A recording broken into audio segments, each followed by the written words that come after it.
Powered by the Montana Television Network. This is the 10 o'clock news on Q2, Montana's news leader. Good evening, everyone. Thanks for joining us tonight. I'm Jeanelle Slade. And I'm Jay Cohen. The president's former personal attorney admits he lied to Congress. Another Trump associate, another admitted tie to Russia. President Trump now has to balance the fallout from another shoe drop in the special counsel's Russia investigation while meeting with world leaders in Argentina. Nicole Killian is at the White House with more on this latest revelation. President Donald Trump is in Buenos Aires with world leaders for the G20 summit, while fallout continues in the U.S. after his former personal lawyer, Michael Cohen, pleaded guilty to lying to Congress. Mr. Cohen has cooperated. Mr. Cohen will continue to cooperate. Cohen has been talking to special counsel Robert Mueller in the Russia probe. As part of a deal, he confessed that discussions for a Moscow Trump Tower continued well into the 2016 campaign, and that he shared information from those talks directly with Mr. Trump. He's a weak person and not a very smart person. He's got himself a big prison sentence, and he's trying to get a much lesser prison sentence by making up a story. Why are all his closest associates being found guilty of lying about their ties to Russia? President Trump told reporters he pulled the plug on the project and that discussions took place during the campaign in case he lost the presidential race. CBS News confirms Mr. Trump answered one written question from Mueller on the project. The president also scrapped a planned meeting with Russian President Vladimir Putin while in Argentina, not because of the Cohen plea, but because of Russia's aggression towards Ukraine. The move was praised by both sides on Capitol Hill. I want to compliment President Trump for canceling the meeting. I think it was appropriate to send a message. President Trump is expected to meet with leaders from Argentina, Japan, and Germany on Friday. Nicole Killian, CBS News, the White House. Michael Cohen's sentencing date is set for December 12th. It's that time he'll be sentenced both for his latest guilty plea today as well as the plea he made in August involving campaign finance violations. One of the candidates for Yellowstone County District Court judge says she will file for a recount. Julie Pierce says she will file a petition with the Secretary of State's office tomorrow.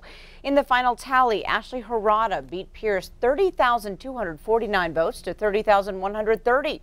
The 119 vote difference is 0.196%. Now that is within the 1/4% required for a recount and the candidate not having to pay for it. Pierce has to file within 5 days of the state's canvassing, which happened on Wednesday. Speaking of recounts, there'll be a pair of recounts held in 2 Montana legislative races, one here in Billings, the other in Great Falls. The recounts will be in House District 51, which is in south central Billings, while House District 22 is for parts of south central Great Falls. Republicans have been declared the winners in both those districts. In District 51, Frank Fleming in Billings won by 17 votes over Democrat Darrell Wilson. And in District 22, Republican Lola Sheldon Galloway won by just 14 votes over Democrat Laura DeVere. In each race, the losing candidate requested the recount and posted bond to pay for it. The Billings recount is set for December 4th, while the Great Falls recount has not yet been scheduled. But as it stands now, Republicans will hold a 58-42 majority in the Montana House when the 29 legislature begins. State health officials have awarded a $58 million contract to a company that will help the state process and manage Medicaid claims. That award, however, was protested by another bidder who offered to do the job for $10 million less. The contract eventually went to Deloitte, an international consulting firm, in September, but Cambria Solutions out of Sacramento, California, filed a formal protest back in October. Its final offer was $48 million. Cambria says the state allowed Deloitte to submit an alternative offer outside the normal process and partly relied on a Deloitte critique of Cambria's offer. Now, state officials denied the protest and said it did not consider the alternative offer or the critique. The state says Deloitte scored higher and that Cambria submitted information that disqualified its final lower bid.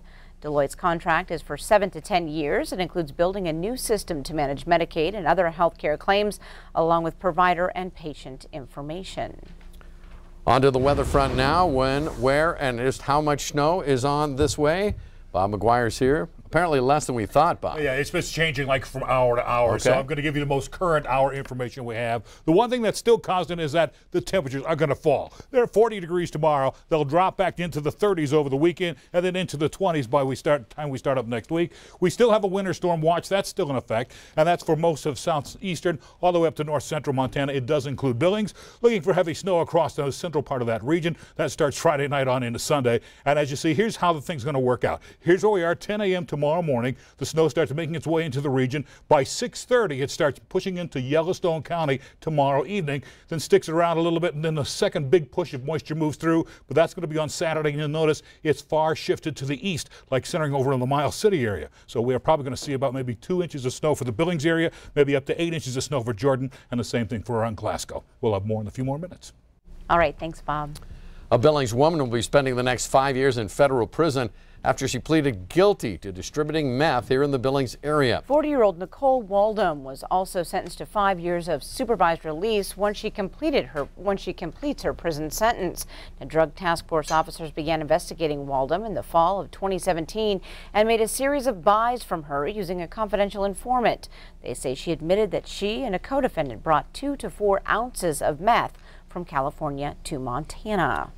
Westmoreland Coal, the owner of 3 coal mines in Montana and another in Wyoming, now asking a bankruptcy court for permission to pay big bonuses to 243 of its valued employees.